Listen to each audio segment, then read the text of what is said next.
Hello, I'm Jody Wolf. You're watching Expoz, August 23, 2016 at 12:36 a.m. Topic, some more Pope. Wow, you got to hear with this guy. He's a nut. But all in all, we're still in prophecy and bad news coming. But this just out, I think therefore yesterday, Pope Francis said that, and when they asked him why he didn't speak up when a rabbi or a priest was killed by the Muslims, by the Islamic terrorist Muslim. You're not believing what his answer was. He said, I cannot speak of Islamic violence. And asked why, he said, then I must speak of Catholic violence. What planet is that guy from? Really? Francis, as you know by now, he is pro-Islam, pro-socialist, and you all know that from day one, pro-Obama, pro-Agenda 21, which means he is pro-prison state. Whatever it takes to get the job done in America, he's talking about, and pro-gay, pro-abortion, and I must include the next two. He is not pro-Christian, and he is not pro-Jesus. Remember what he told you about Jesus. It's dangerous for you to trust in Jesus alone for your salvation. This is a greedy SOB. This is a man that wants his people to sit behind these little doors and these confines, and somebody sitting next door say, forgive me, Father, I've sinned. This man next to you can only pray for you the same way you can pray for yourself. He has no control over, he can't do anything for you. You can do more for yourself than he can do. And I'm talking about anyone who sits over there as a priest. Wow, this one made me mad. Turkey is now patching up relations with Israel, but Israel must pay Turkey $20 million. And he's got just a number of days to do it in, to move forward to their ending their relationship that was a feud. In other words, Turkey said, well, we'll be on your side again, just pay us $20 million. And Israel says, for what? Oh, that was for the Freedom Flotilla back in 2010. Brought them up on that. Well, see, when Israel blocked it, it was Israel that was attacked. Israel did not attack that flotilla. And it was Israel that shot back and defended themselves. But there have been some deaths of the Jews. I don't remember. I do remember the flotillas. I remember blocking them.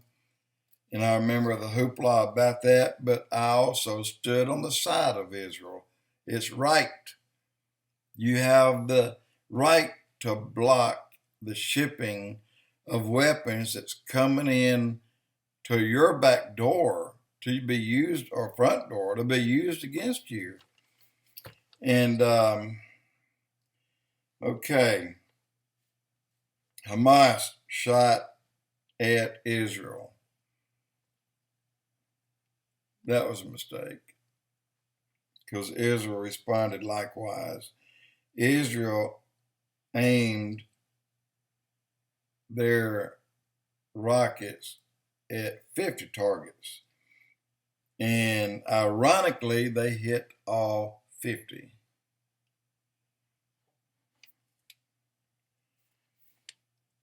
All right, some words of wisdom. And this is something that's got me really confused. I think, and I'm going to give you his name because I think what he wrote, he had no idea. He must have been on some kind of cough syrup or something when he wrote it because it didn't make any sense. His name is Matthew Sheffield. He works, or I say works, he writes for, and he may be the owner of, a SALON, SALON, paper that writes for major papers. And he wrote in there and made a statement about Ted Cruz and the failure of Ted Cruz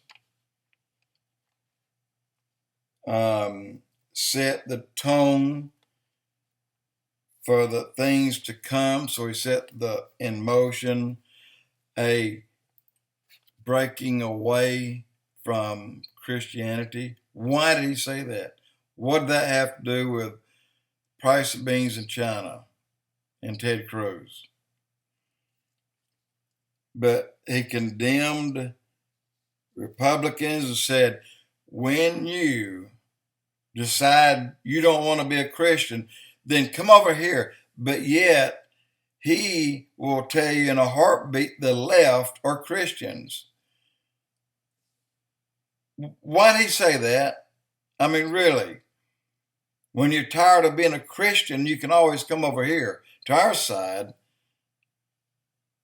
So stop being a Christian. Come over here. Well, again, that just, all I can say is kiss off, Matthew. You know, that man's a nut. And I wrote more about that, but I'm not going to read it. And except I came up with a conclusion. There was two things that he was. One was an idiot, and the second, he was an idiot. And that's the way I look at and view this guy. And I don't think he himself knows what or who he is. So I got a little bit left. It's not a whole lot. But I won't say any more, like I said, about Sheffield, because he's made his point that he has no point.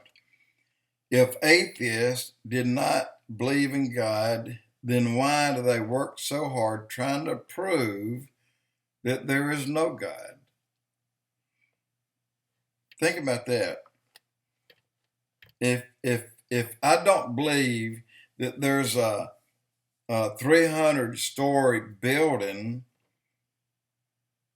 sitting on the planet Mars, and it's shaped like a pyramid, except it's 5 sides,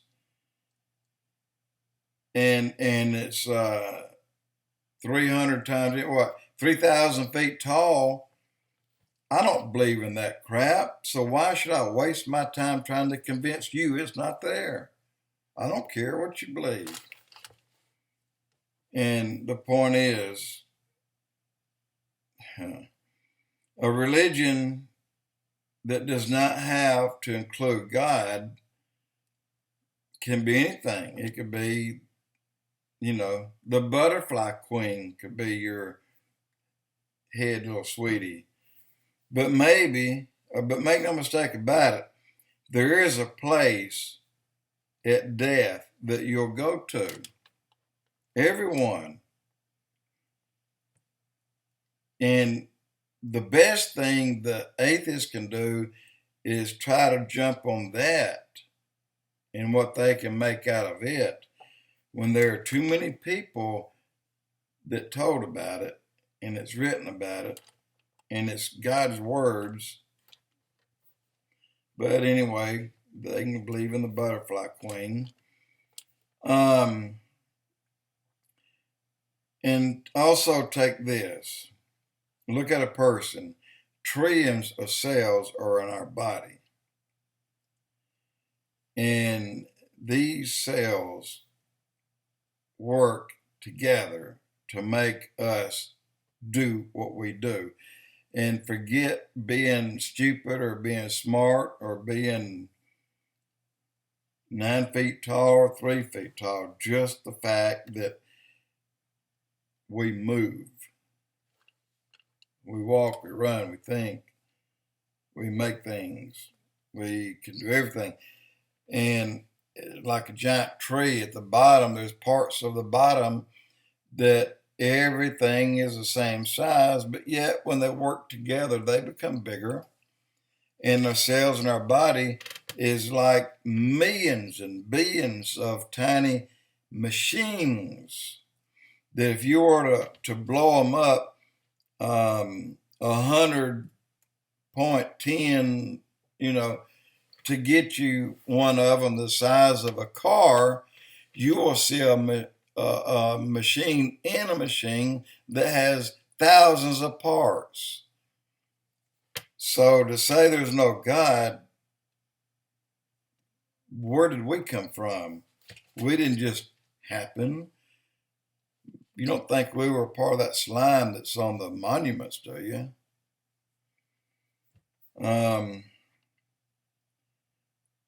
You got gears. You put so many gears together, and believe it or not, you can take one man, and if he rigs enough gears in a proper manner, one finger, he can really take it and like spin it. And by spinning it, it spins 3 or 4 rounds. And each time over there, you're raising or lifting a 2-ton car. You're raising 4,000 pounds with your finger. The body is set up in a way that the next cell is in unison, but it's a little bit different than the other. The one below, the one above, they have to be a little bit different, but they work perfectly together. And then on God himself, he has no beginning, no end. And he sent his son to die for man. And if there was the 25 billion people that has ever lived from the beginning until now, out of the 25 billion, if only one accepted Christ, Christ would have still died, even for one. Think about that. 25 billion people. If only one accepted Christ, then Christ would come and die for that one. I call that a good God. Jody Wolf Expoz.